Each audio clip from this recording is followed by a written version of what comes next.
Então, nós estamos no curso bíblico do discipulado. A nossa classe Jeová Inicia acontece toda quarta-feira. Agora, devido às restrições sociais, estão no formato online, né, no formato virtual, mas toda quarta-feira eu acredito que a tendência é continuar assim.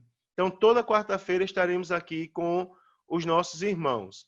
Então, eu creio que eu já dispenso a apresentação dos irmãos, e o tema da nossa lição de hoje é sobre o pecado e o plano de Deus. Preste bem atenção, irmãos, que são dois assuntos que nós vamos tratar hoje. A lição, comumente, ela é abordada por alguns completamente voltada ao pecado, mas a lição ela tem por objetivo apresentar o problema do pecado e a solução para esse problema, que é o plano de Deus para a nossa vida. Então, para começar, eu quero falar o nosso texto de ouro, né, de hoje, Romanos 3:23, que nos esclarece a importância de nós estudarmos esse assunto e qual é a nossa condição diante de Deus atualmente. Então, Romanos 3:23 diz assim: pois todos pecaram e destituídos estão da glória de Deus. A versão que eu coloquei aí na tela para os irmãos é: pois todos pecaram e estão destituídos da glória de Deus. Significa que nenhum da gente está livre do problema do pecado. A Bíblia diz: todos pecaram, todos, e todos estão destituídos da glória de Deus. Esse é o problema. E nós vamos entender um pouco mais sobre esse problema hoje, para depois nós trabalharmos a solução para esse problema, né? Solução para essa questão aí do pecado. Então, o que é que nós temos da aula passada? Apenas voltando um pouco, na aula passada nós aprendemos que a porta de entrada para a salvação é Jesus. E eu sei que os irmãos lembram que nós estudamos aqui 10 pontos acerca de Jesus. A questão da aula passada era o seguinte: o que você já sabe sobre Jesus? E o nosso objetivo era apresentar um pouco mais além do que nós já sabemos sobre Jesus. Então, assim sendo, depois que aprendemos que Jesus é o único meio de salvação, agora é hora de atentarmos para o fato de que Deus nos ama e Deus tem um plano maravilhoso para as nossas vidas. Afinal, Deus entregou o seu único filho por nós, não é? Uma verdade que todos nós já sabemos. Na introdução, nós podemos conversar um pouco entre a gente, e aquela conversa assim que só o professor fala, né? Então, a gente pode conversar um pouco e chegar a fazer o seguinte comentário: é que parece um pouco inacreditável a realidade, né? A verdade de que parece inacreditável, parece que é uma coisa que não existe, de que muitas pessoas ainda não conhecem a Deus. A gente viu na semana passada que nós sabemos muito de Jesus por causa das datas festivas, né? Nós sabemos muito, a maioria da gente conhece Jesus não por estudar sobre Jesus. A gente conhece Jesus, a maioria da gente conhece pelas datas festivas. A gente sabe o que todo mundo sabe, que ele veio de Maria e tal. E quando a gente começa a analisar a Bíblia, a gente começa a entender um pouco mais quem é Jesus. Agora você observa, se nós que somos crentes precisamos saber um pouco mais sobre Jesus, agora você observa as pessoas que não são crentes, que não têm temor a Deus. São pessoas que nunca experimentaram o amor de Deus, nem fazem ideia do que é o plano de Deus. Então, é possível acreditar que a humanidade é pecadora e, consequentemente, a humanidade ela está destituída, ou seja, separada de Deus. Romanos 3:23 é o texto que nós lemos no início, onde diz assim: porque todos pecaram e destituídos estão da glória de Deus. É o primeiro passo, irmãos, para nós nos aproximarmos de Deus. É nós admitirmos a nossa condição de pessoas limitadas, né? é nós admitirmos a nossa condição de pessoas que precisa de Deus. Então, nós sabemos que existe um Deus e nós precisamos entender que nós estamos vivendo numa situação de pecado, em meio ao pecado e numa situação do pecado. Agora, olha que coisa interessante. É exatamente por causa do pecado que a humanidade, que o povo estão separados de Deus, não é? Por que o mundo está caminhando para a morte? Porque o mundo quer tudo menos Deus, né? O mundo está envolvido, as pessoas que não têm Deus, e não precisa a gente ser grandes estudiosos para eu dizer para vocês que as pessoas que não são Deus são a maioria da humanidade, é a maioria do público, digamos assim, da população do mundo. E por causa disso, a Bíblia diz em Romanos 6:23, porque o salário do pecado é a morte. Veja a consequência do pecado, daquela pessoa que vive em pecado. O salário do pecado é a morte, mas o dom gratuito de Deus é a vida eterna por Jesus Cristo, nosso Senhor. Significa que se o mundo vive em pecado e o salário do pecado é a morte, nós podemos chegar à triste conclusão que é o seguinte: para onde caminha o mundo? Não é? Se não para a morte. O mundo caminha para a morte. Porque a humanidade, em termos gerais, não é? Boa parte, maior parte da população, eles estão vivendo em pecado. Então, estão caminhando para a morte. Ainda sobre o pecado, nós podemos fazer alguns comentários para entender as nossas colocações. Por exemplo, na nossa vida cotidiana, é muito fácil a gente observar que o mal, a impiedade, a opressão, o sofrimento, a guerra e a morte, elas estão mais presentes no mundo. Hoje eu parei um pouco, hoje no final da tarde, para ler os jornais, e vez por outra, quando eu tenho um tempinho no final da tarde, eu sento na frente do computador e vou ler os jornais para eu saber o que está acontecendo no mundo afora. E nas capas dos jornais que eu li, sempre tem uma coisa ruim. Por exemplo, eu li na capa do primeiro jornal acerca de uma moça do estado de São Paulo, surda-muda, tinha um vídeo dela na internet sendo espancada pelo marido. O marido espancando e fazendo outras coisas mais terríveis. Então, a gente tem maridos batendo esposa, nós temos coronavírus mudando a realidade do mundo, não é? Os vírus mudando a realidade, o mundo mudando seus costumes, sua maneira de ser, por causa da pandemia. Nós temos aí guerras e rumores de guerras, e temos várias outras coisas. A coisa mais comum de nós encontrarmos hoje são pessoas, inclusive servos de Deus, em depressão. Então, baseado nisso, surge uma pergunta, não é? Como entrou o mal no mundo? Então, assim, muitos estão procurando a resposta, como o mal entrou no mundo. Agora, a verdadeira resposta, nós só vamos encontrar observando a palavra de Deus, né? E a palavra de Deus diz que o pecado ele é possível porque o homem é dotado de livre-arbítrio. O homem recebeu essa capacidade de Deus de ser livre e ele decidiu se inclinar para o pecado. Olha que coisa interessante. Agora eu quero conceituar para vocês o que é pecado. Normalmente as pessoas falam de pecado e elas não dão uma visão abrangente sobre o pecado. Não dão um conceito. É assim, as pessoas falam de pecado e de tantos outros assuntos, mas elas não sabem conceituar o certo o que é pecado. E se alguém lhe perguntar assim, o que é o pecado? O que você vai responder para essa pessoa? Eu vou dizer para você, o pecado é tudo aquilo que nós pensamos, que nós falamos, lógico que essa é uma definição genérica, né? Pecado é tudo aquilo que nós pensamos, falamos ou fazemos e que não está de acordo com a palavra de Deus. Então, tudo isso que nós pensamos, falamos ou fazemos que não está de acordo com a palavra de Deus, pode ser classificado como pecado.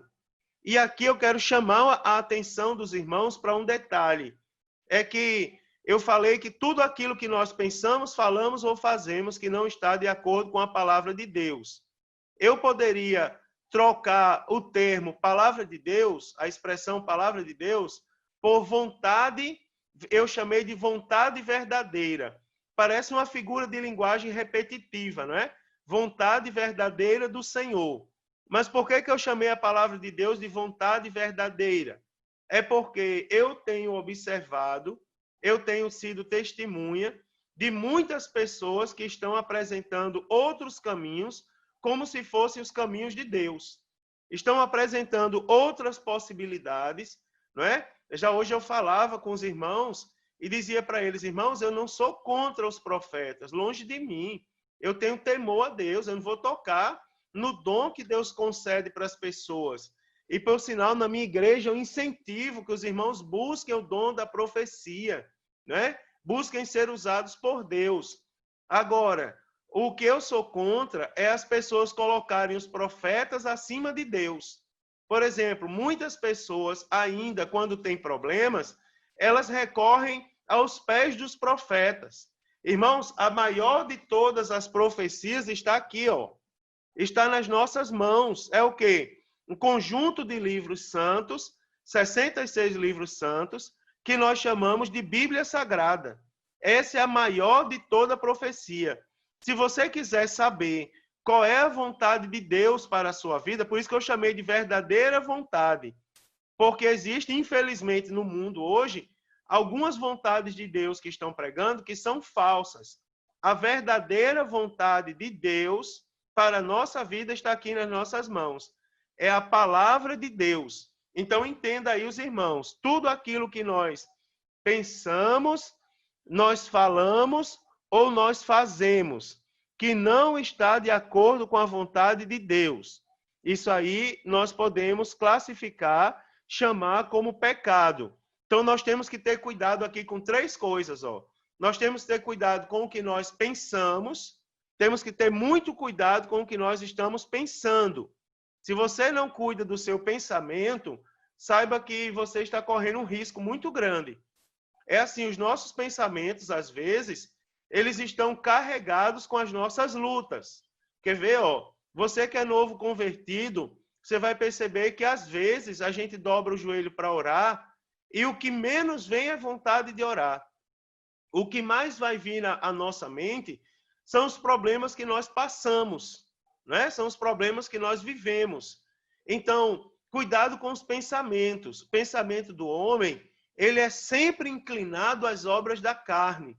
Quando a Bíblia fala das obras da carne, por exemplo, feitiçaria, prostituição, lascívia, glutonaria, e a Bíblia fala uma série de coisas e diz assim, e coisas semelhantes a essas. A Bíblia foi escrita para a gente. A Bíblia está dizendo assim, cuidado, porque nós somos tendenciosos a cultivarmos as obras da carne. Agora, em conformidade com a vontade de Deus, o Senhor, ele nos exorta e diz, mas o fruto do Espírito é. Aí fala das virtudes do fruto, né? Amor, gozo, paz, benignidade, longanimidade, fé, mansidão, temperança. Contra isso, nem há lei. Então, como é que nós vamos vencer os pensamentos maus? Né? Porque eu não posso só definir, eu tenho que ensinar os irmãos a se defender. Nós vamos defender cultivando coisas de Deus em nosso coração, em nossa mente. Quer ver? Ó, eu vou dar um exemplo do meu irmão mais velho, Newton Júnior. Ele disse que uma vez estava limpando o quintal da casa dele e vizinho da casa dele, na época, morava uma irmã do círculo de oração, que ele conhecia ela de determinada igreja. E ele disse que enquanto ele limpava o quintal, a irmãzinha lavando a roupa começou a cantar a faixa amarela. Começou a cantar um pagode. Vou comprar uma faixa amarela. E ele disse assim, meu Deus, olha a irmã do círculo de oração. Ele pensando, essa irmã da igreja cantando a faixa amarela, um pagode. Daí ele disse que de repente a irmã parece que ouviu, mas ele apenas pensou. Ela olhou para ele e disse assim, tá queimado. E começou a cantar o hino 25. Meu Jesus, tu és bom, tu és tudo para mim. Foste morto, mas vives em mim. Ou seja, na nossa mente, irmãos, como nós somos carne, vai vir coisas da carne no nosso pensamento. Mas nós devemos lutar contra o nosso pensamento, cultivando, não é? Plantando ali coisas de Deus. tá certo? Na nossa mente. É assim, a gente passa o dia ouvindo palavrão, passa o dia todinho vendo coisa que não presta. Então, lembra que eu falei agora há pouco que a palavra de Deus é a vontade verdadeira do Senhor?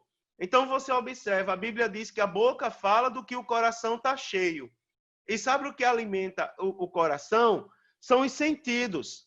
Então é assim, se a gente passa o dia ouvindo palavrão, pornografia, vendo um monte de coisa que não presta, não é? Pensando um monte de coisa que passa na nossa mente, e nós não cultivarmos a palavra de Deus, quando a gente abrir a nossa boca, o que é que a gente vai falar?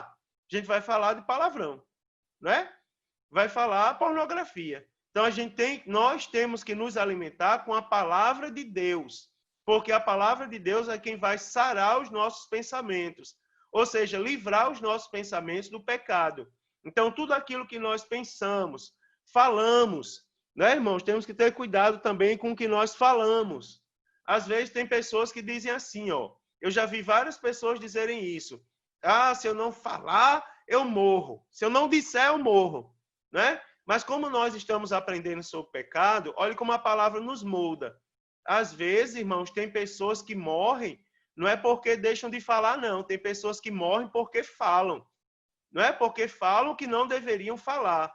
Então, antes de falar, nós temos que ponderar, que colocar as nossas falas, as nossas palavras na balança de Deus.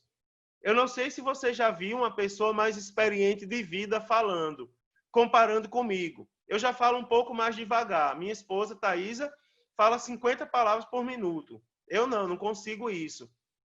Mas não sei se você já viu uma pessoa mais experiente falando. Ele fala com muita calma. Olhe, tenham muito cuidado com o pecado. E ele vai nesse tom, nesse ritmo. Por quê? Porque são pessoas que pensam muito no que falam, não é? E também, irmãos, aquilo que nós fazemos. Cuidado, irmãos, com a concupiscência desse mundo, com a tendência pecadora desse mundo. O mundo é pecador e as suas concupiscências nos distanciam de Deus. Então, nós temos que ter muito cuidado com o que nós pensamos, falamos ou fazemos e que não está de acordo com a vontade de Deus. Porque se não estiver de acordo com a vontade de Deus, é pecado. Tá certo? Então, tem um exemplo aqui que eu coloquei, muito interessante. Ó. Queria que vocês olhassem para a tela agora para vocês entenderem. Imagine aí a figura de um semáforo. E vocês estão vendo que eu coloquei aí um semáforo, né? E é interessante porque algumas pessoas dizem assim, mas espera aí, pastor, eu nem conheço a Bíblia ainda, eu nunca li a Bíblia. E como é que eu vou saber se eu estou pecando, se eu não estou pecando? Como é? Tem pessoas que leem e dizem, eu não consigo identificar coisas na Bíblia que são pecados, que a Bíblia não me autoriza a fazer. Tem pessoas que pensam, irmãos, que os mandamentos bíblicos são apenas aqueles mandamentos do Sinai que Deus deu a Moisés. Na verdade, a Bíblia ela é repleta de mandamentos do início ao fim. E eu vou adiantar uma coisa para vocês. Sempre que você estiver lendo a Bíblia, lembre dessa aula sobre o pecado. Por quê? Porque você vai lembrar das 3 luzes do semáforo. A luz vermelha, a luz amarela e a luz verde, que todos nós sabemos o significado. A luz vermelha é o quê? Pare, não faça, não siga adiante. A luz amarela, ela autoriza seguir adiante, mas chama atenção. Atenção, tenha cuidado. A luz amarela não é para parar, a luz amarela é para chamar atenção. E a luz verde nos autoriza a seguir adiante. Agora, veja que interessante. É que a Bíblia Sagrada, ela tem coisas que não nos autoriza a fazer, ou seja, é sinal vermelho. Tem coisas que nos chamam a atenção, que é sinal amarelo. E tem coisa que a Bíblia nos autoriza a falar, que é o sinal verde. Então, assim, ó, eu coloquei alguns exemplos ali, para não ter que perguntar aos irmãos, de exemplos dessas 3 luzes do semáforo. Por exemplo, vamos começar ali pelo pare, né? A Bíblia manda a gente parar? Manda. Por exemplo, a Bíblia diz assim, ó, não matarás. Quando a Bíblia diz não matarás, será que ela abre possibilidade de algum momento a gente matar? Não. A Bíblia simplesmente diz não matarás. Então, não matarás é um mandamento bíblico cujo semáforo, a luz do semáforo é a luz vermelha. Nós não podemos fazer. Quer ver outra? Não furtarás. Né? Quer ver outra? Não adulterarás. Quer ver outra coisa? A Bíblia, em algum momento, diz para a gente não mentir. Né? A Bíblia diz para a gente não ser rebelde. A Bíblia diz, não é, irmão? Tem uma série de coisas ali que a Bíblia ela manda a gente, chama algumas pessoas de homicidas. Aquele que aborrece o irmão, ele é homicida. Né? Então, tem coisas que a Bíblia não nos autoriza a fazer, é o sinal vermelho. Toda vez que você estiver lendo a Bíblia, que Jesus disser assim, não faça, aí você vai lembrar, lembro da aula do pecado, é sinal vermelho. Agora, tem coisas que é sinal amarelo. Eu vou adiantar aqui, mas tem várias coisas na Bíblia. Quer ver? Eu vou dar um exemplo para vocês. Vou dar a referência. Mateus 24 e versículo 4. Diz assim, e Jesus respondendo disse-lhes, olha o que Jesus falou, acautelai-vos que ninguém vos engane. Será que Jesus mandou a gente colocar uma burca na cabeça? Vocês sabem o que é uma burca, né? Aquela roupa dos muçulmanos, que esconde a pessoa completamente, particularmente as mulheres. Será que Jesus está mandando a gente colocar uma burca e se esconder do mundo e não se relacionar mais com ninguém? Não, ele não está mandando a gente parar. Ele está mandando a gente prosseguir com cautela, ou seja, com atenção. Vocês podem seguir, agora cuidado para que ninguém lhe engane. Não é? Ou seja, é um sinal amarelo. E quer ver uma coisa ali que é semáforo verde? Que eu poderia citar vários, mas vou citar só em um. Está na primeira carta do apóstolo Paulo aos Tessalonicenses, capítulo 5, versículo 17, onde diz, orai sem cessar. Não é? Ou seja, é algo que a Bíblia nos manda fazer. Orai sem cessar. Não é? O jejum é um mandamento bíblico. Não é, irmãos? Então, tem várias coisas ali que a Bíblia nos manda fazer. Então, sempre que você estiver lendo a sua Bíblia, enquadre o texto bíblico nas 3 luzes do semáforo para você identificar o que pode, o que não pode e o que nós devemos ter atenção. Tá certo? Não é interessante isso no estudo do pecado? Agora, tem mais 2 coisas aqui, ó. Tem mais 2 coisas que o Novo Testamento nos mostra sobre o pecado.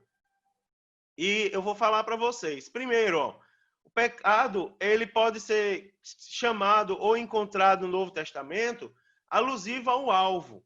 O alvo do crente é o quê, irmão? O céu. É ou não é? O alvo do crente é o céu. Não existe outro alvo, não. Tem pessoas que têm como alvo, enquanto não faz o discipulado, o alvo é ficar rico. Não, irmão, ficar rico é uma consequência da nossa fidelidade a Deus. Mas o alvo do crente é o quê? É o céu, é Deus. O alvo é a vontade de Deus. Então é assim, ó, se o alvo é a vontade de Deus, quando nós deixamos de fazer a vontade de Deus, nós cometemos pecado. Por quê? Porque nós erramos o alvo. Dá para entender, não é? O alvo é Deus, é a vontade de Deus. Quando você deixa de fazer a vontade de Deus, é como se você errasse o alvo, como se você atirasse para outro lugar. Então nós temos que ter cuidado, irmão. Lembre da figura do alvo. Não, eu vou trabalhar para alcançar o meu objetivo, para estar no alvo que é Deus. Outra coisa interessante, é uma dívida, não é? É assim, ó, Romanos 6:12 diz assim, não reine o pecado em vosso corpo mortal, para lhe obedecerdes em suas concupiscências. Ou seja, cuidado para o pecado, não é, irmão? Não reinar no seu corpo mortal. Não é para que, se o pecado reina, ele se apodera. E se ele se apodera, irmãos, ele gera uma dívida. Se nós temos a obrigação de fazermos a vontade de Deus para não estarmos em pecado, e de repente nós deixamos de fazer a vontade de Deus, significa dizer que nós contraímos uma dívida para com Deus. Agora eu vou falar uma coisa interessante sobre essa dívida. Quem pode pagar a dívida do pecado?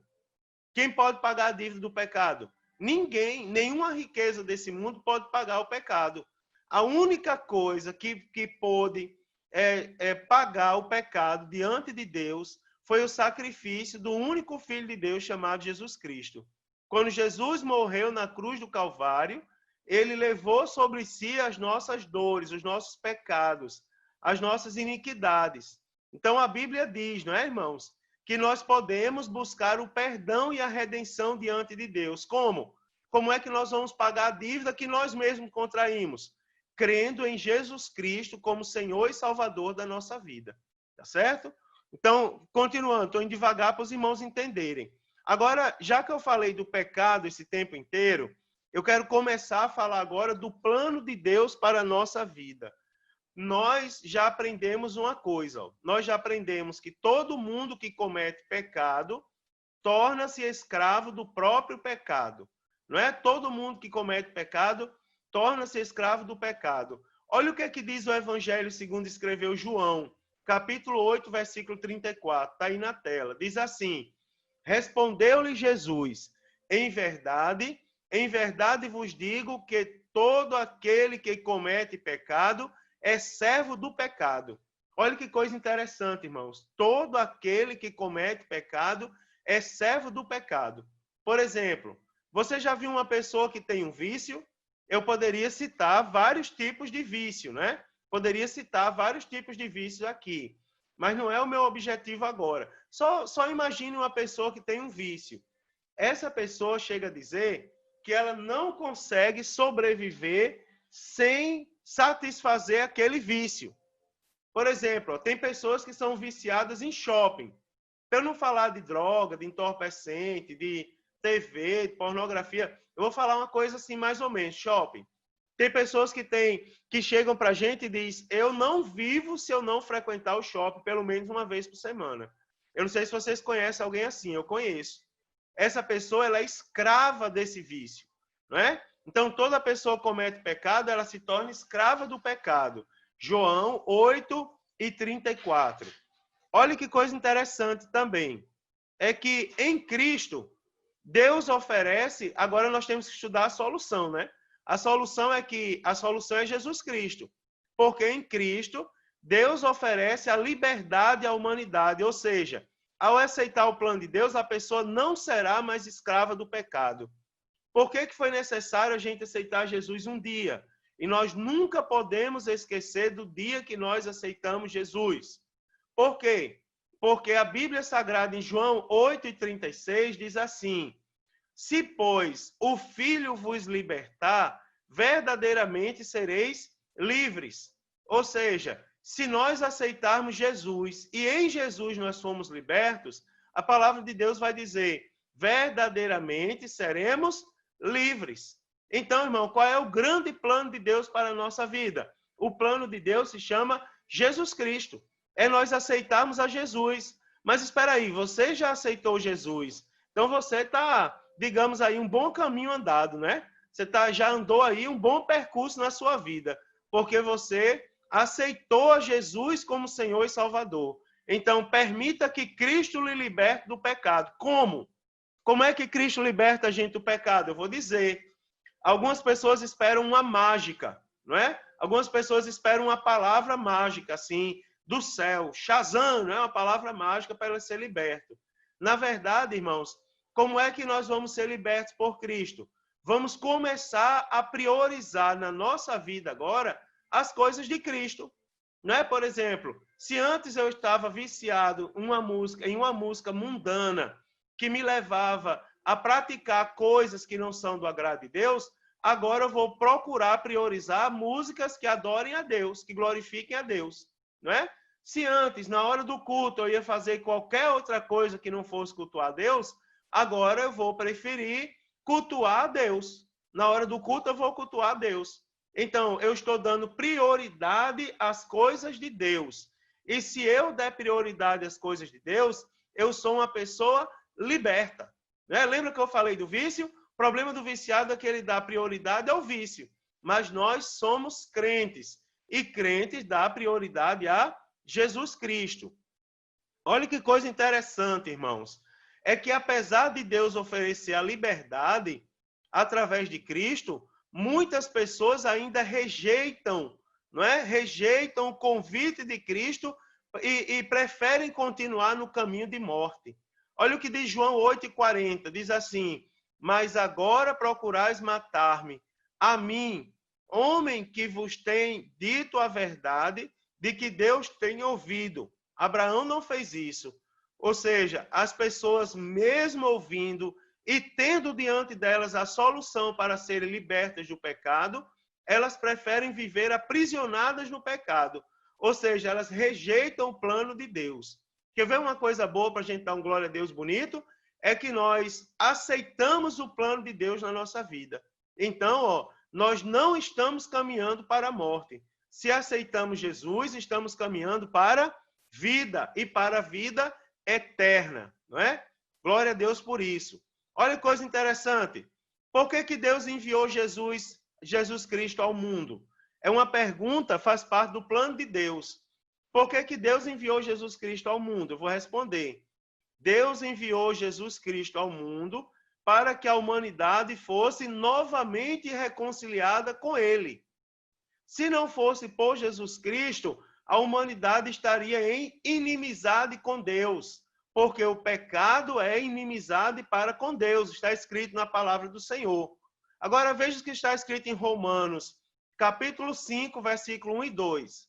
Diz assim: tendo sido, pois, justificados pela fé, temos paz com Deus, por nosso Senhor Jesus Cristo, pelo qual também temos entrada pela fé a esta graça, na qual estamos firmes e nos gloriamos na esperança da glória de Deus. Ou seja, irmãos, Deus enviou Jesus para que haja uma reconciliação, né? Eu vou lembrar uma coisa aqui aos irmãos muito importante. Vai ter uma lição sobre salvação, mas eu vou só adiantar. A nossa salvação, conforme a Bíblia, ela é pela graça, não é? Ela é pelo favor imerecido de Deus.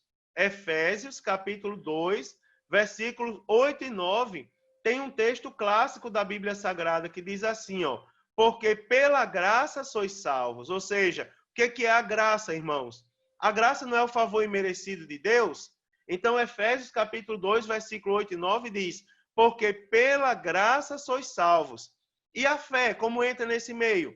A fé é o meio, não é? É assim, nós estamos de um lado do abismo e do outro lado está Jesus.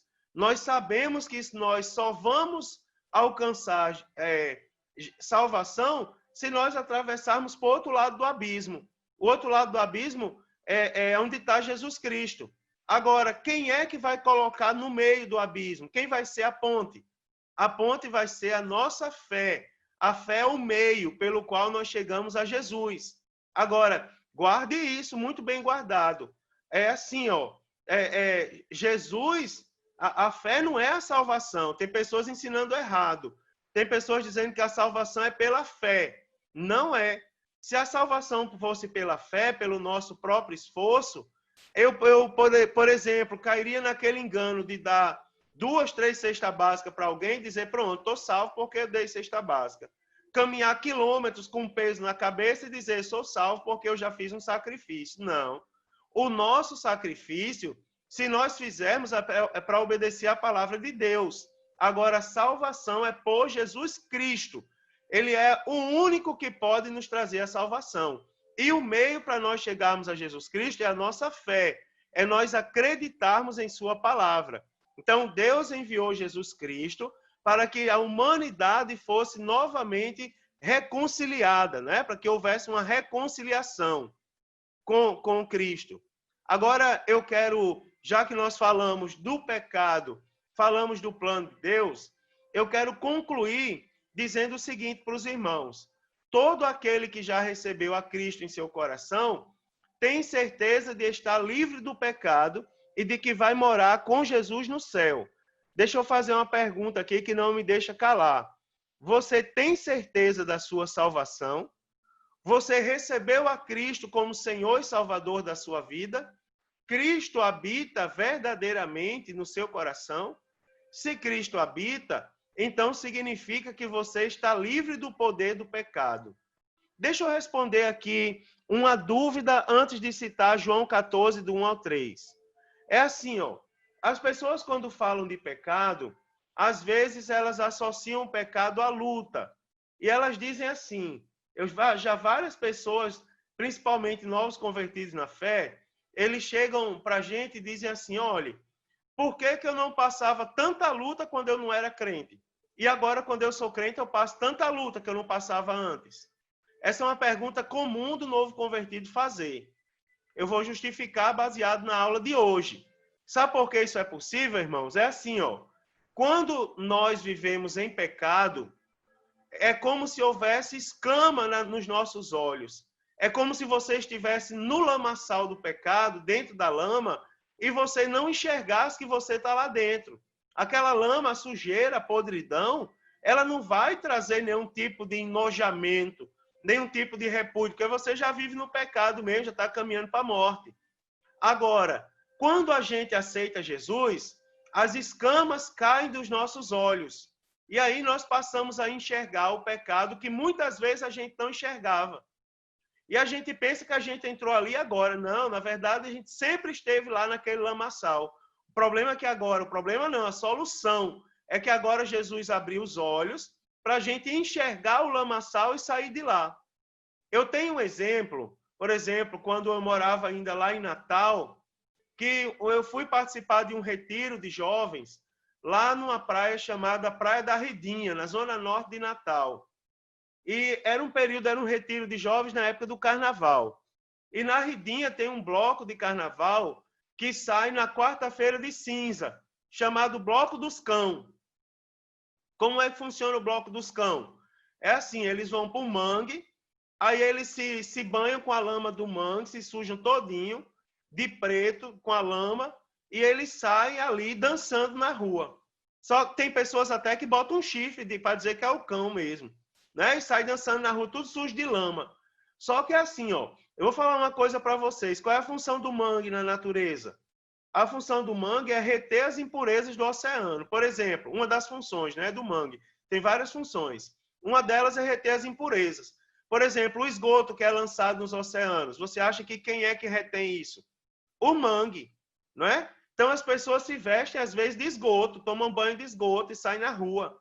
E por que eu estou lembrando esse exemplo para vocês? É que nesse dia, nesse retiro, eu estava com um jovem e a gente olhou da varanda do prédio na hora que ia passando o bloco e ele disse assim, irmão Mário Sérgio, em pensar que há um ano atrás eu estava aí dentro, dançando todo sujo de lama, com a catinga de esgoto no meu corpo, e eu não imaginava como era ridículo isso. Ele disse, só que agora eu sou salvo em Cristo Jesus, e agora eu consigo enxergar o quão complicado, o quão ceboso é aquela vida que eu levava. Mas por que ele consegue enxergar agora? Porque as escamas caíram dos olhos. Então é assim, irmãos. Se você quer que as escamas do pecado caiam dos seus olhos, eu preciso entender onde eu estou pecando. A solução é Jesus Cristo. Aí a palavra diz assim, ó, João 14, de 1 ao 3, vai dizer, não se turbe o vosso coração, crede em Deus, crede também em mim. Jesus falando, não é? Não se turbe o vosso coração, creiam em Deus, creiam também em mim. Aí ele diz, na casa de meu pai há muitas moradas. Olha o que Jesus está falando. Na casa do meu pai há muitas moradas. Se não fosse assim, eu vos teria dito, vou preparar-vos lugar. E quando eu for e vos preparar lugar, virei outra vez e vos levarei para mim mesmo, para que onde eu estiver, estejais vós também. Então, assim, irmãos, se você aceitou a Jesus verdadeiramente, eu vou lhe falar que você está livre do pecado. Agora, vou lhe falar outra verdade. Um maior presente que você vai herdar na sua vida não é a roupa de crente, não é, irmãos, os costumes, não é o título. Que você vai herdar é a salvação em Cristo Jesus. É o seu nome escrito no livro da vida. Né? Esse é o maior presente que Deus ele nos dá quando nós o aceitamos como Senhor e Salvador. Deixa eu tirar uma dúvida dos irmãos aqui. É porque, sobre o pecado, algumas pessoas dizem assim, ó, também ensinam errado.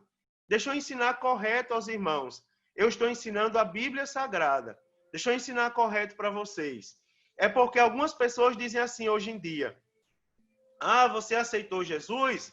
Venha como você está mesmo, porque Deus vai trabalhar na sua vida. Um dia você vai deixar os velhos costumes. Um dia você vai se transformar num cidadão do céu verdadeiro. Eu quero dizer para você o seguinte, ó, que a Bíblia diz que o que está em Cristo, nova criatura é. Olha que coisa interessante. A Bíblia não diz que o que está em Cristo, nova criatura vai ser, não. Olha só, a Bíblia não fala do futuro, a Bíblia fala do presente. Você quer saber? É assim, porque as pessoas perguntam também para a gente. Elas dizem, como é que eu sei que eu aceitei Jesus verdadeiramente? Eu vou lhe dizer, você aceitou verdadeiramente Jesus como Senhor e Salvador da sua vida, se você,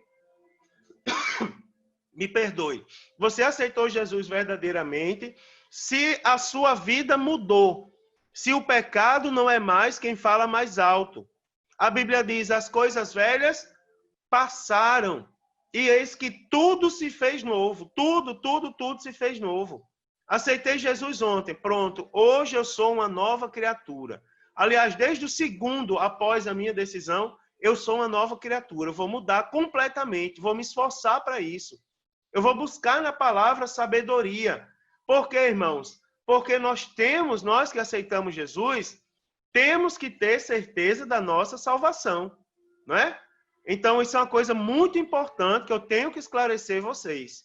E ali, para terminar, ó, eu quero dizer para vocês que esse é o objetivo. Olha só, qual é o projeto de Deus para todos nós. O projeto de Deus para a nossa vida é que nós recebamos Jesus e sejamos livres do poder do pecado. Olha que coisa maravilhosa. O projeto de Deus para a nossa vida, veja que eu estou me incluindo também. Eu não estou dizendo que é o projeto de Deus para a sua vida. Eu estou dizendo que é o projeto de Deus para a nossa vida. É que nós recebamos Jesus, não é? E sejamos livres do poder do pecado. Eu quero falar para você, para nós concluirmos. Você recebeu Jesus como Senhor e Salvador da sua vida, então a sua vida deve estar livre do poder do pecado, não é? Livre, completamente livre do poder do pecado. Então, baseado nisso, nessas coisas que nós estamos falando, é que nós vamos agora agradecer a Deus, é que nós vamos louvar ao Senhor com uma oração. Ali eu estou mostrando para vocês agora os meus contatos. Ali está o número do meu telefone. Se você quiser mandar mensagem para mim, você pode mandar uma mensagem pelo WhatsApp. Tem um grupo que eu criei para essa classe, o discipulado, para os irmãos tirarem dúvida, não é? Enviarem suas dúvidas das lições que a gente ministra. Pode mandar qualquer dúvida ali, não tem problema, a gente responde. E tem ali o meu endereço de e-mail, tem ali também o site, não é? Que você pode acessar e você pode ser usado por Deus ali também. Ver as matérias e tal, e nos acompanhar ali nas questões que são colocadas no site. Eu quero orar por você agora, antes da gente encerrar essa aula, tá certo? Quero orar pela sua vida. Senhor Deus, em nome de Jesus te agradecemos, ó Deus, por mais esta aula do discipulado. Nós te louvamos, Senhor, porque nesta aula de hoje tomamos conhecimento, ó Deus, do que é verdadeiramente o pecado. E é importante, Senhor, sabermos do pecado para sermos vacinados, para não sermos influenciados por suas más influências que afastam de ti, ó Deus, que afastam da tua presença. Abençoa cada um dos teus servos.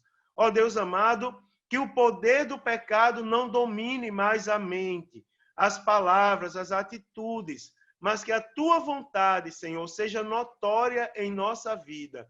Nos ajuda, Senhor, a sermos obedientes aos teus mandamentos e andarmos em teus caminhos, em nome de Jesus e para a glória de Deus. Eu te peço a tua bênção sobre a vida de cada um dos teus servos, em nome de Jesus. Amém.